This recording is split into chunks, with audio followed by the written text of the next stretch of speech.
इस टॉपिक में हम इन कॉन्सेप्ट्स के बारे में पढ़ने वाले हैं। तो चलिए शुरू करते हैं। सबसे पहले हम पढ़ेंगे संख्या रेखा पर वास्तविक संख्याएं।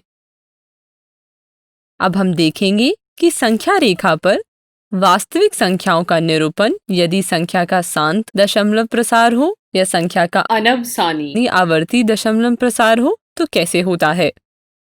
तो चलिए सबसे पहले शांत दशमलव प्रसार वाली संख्या से शुरू करते हैं। मान लीजिए हमें 2.665 को संख्या रेखा पे निरूपित करना है। संख्या को ध्यानपूर्वक रूप से देखने पर यह स्पष्ट है कि यह संख्या 2 और 3 के बीच में ही होगी। अब हम 2 और 3 के बीच संख्या रेखा के भाग को 10 बराबर भाग में बांट देंगे और प्रत्येक भाग को इस प्रकार अंकित कर देते हैं कि 2 की दाईं ओर और पहला चिन्ह 2.1 को निरूपित करेगा, दूसरा चिन्ह 2.2 को निरूपित करेगा इत्यादि। विभाजन बिंदुओं को देखने में कठिनाई ना हो इसलिए हम एक मैग्नीफाइंग ग्लास का प्रयोग कर सकते हैं।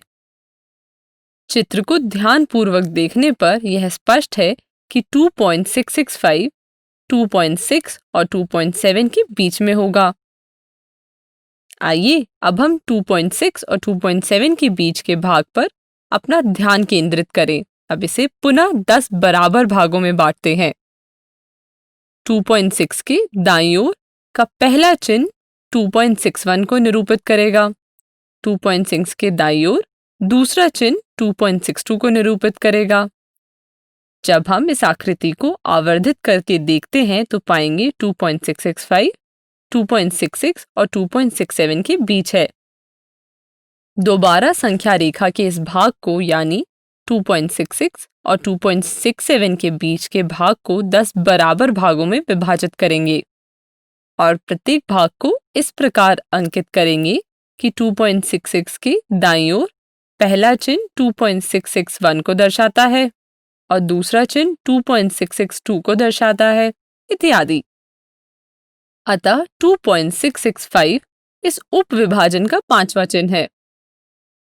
एक आवर्धन शीशे की सहायता से संख्या रेखा पर संख्याओं के निरूपण को देखने के इस प्रक्रम को उत्तरोत्तर आवर्धन प्रक्रम कहा जाता है। अब हम देखेंगे कि उत्तरोत्तर आवर्धन प्रक्रम के द्वारा अनवसानी आवर्ती दशमलव प्रसार वाली संख्या को संख्या रेखा पे कैसे निरूपित करते हैं। तो चलिए शुरू करते हैं। तो एक उदाहरण से शुरू करते हैं। हमें संख्या रेखा पर 5 दशमलव स्थानों तक अर्थात 5.37777 तक 5.37 का निरूपण देखना है। दिए गए उदाहरण के अनुसार हमें 5.37777 को संख्या रेखा पर निरूपित करना है। तो यहाँ पर एक बार फिर से हम उत्तरोत्तर आवर्धन करते हैं और उस वास्तविक रेखा के भागों की लंबाइयों में उत्तरोत्तर कमी करते जाते हैं जिसमें 5.37777 स्थित है। संख्या को ध्यानपूर्वक रूप से देखने पर यह स्पष्ट है कि यह संख्या 5 और 6 के बीच में होगी। अब हम 5 और 6 के बीच संख्या रेखा के भाग को 10 बराबर भाग में बांट देते हैं और निर्धारित कर सकते हैं कि संख्या 5.3 777 5.3 और 5.4 के बीच होगी। आइए अब हम 5.3 और 5.4 के बीच के भाग पर अपना ध्यान केंद्रित करें। अब इसे पुनः 10 बराबर भागों में बांटते हैं।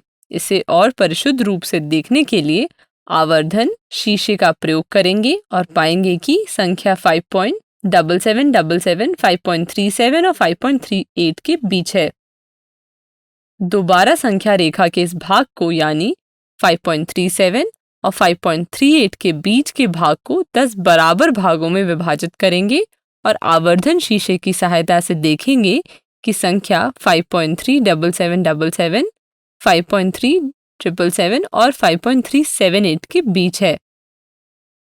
दोबारा संख्या रेखा के इस भाग को यानी 5.377 और 5.378 के बीच के भाग को 10 बराबर भागों में विभाजित करेंगे।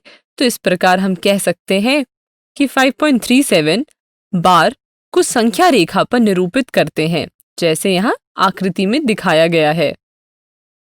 यहाँ पर ध्यान दीजिएगा कि 5.37 बार 5.3777 की अपेक्षाकृत 5.3778 के अधिक निकट होगा। टिप्पणी: एक आवर्धन शीशे से उत्तरोत्तर देखकर और साथ ही वास्तविक रेखा के उस भाग को जिसमें 5.37 स्थित है, लंबाई में कमी की कल्पना करके हम इस प्रक्रिया को निरंतर आगे बढ़ा सकते हैं और रेखा के उस भाग का आमाप मतलब साइज क्या होना चाहिए, यह परिशुद्धता की इस मात्रा पर निर्भर करता है जिसके अनुसार हम संख्या रेखा पर संख्या की स्थिति देखना चाहते हैं।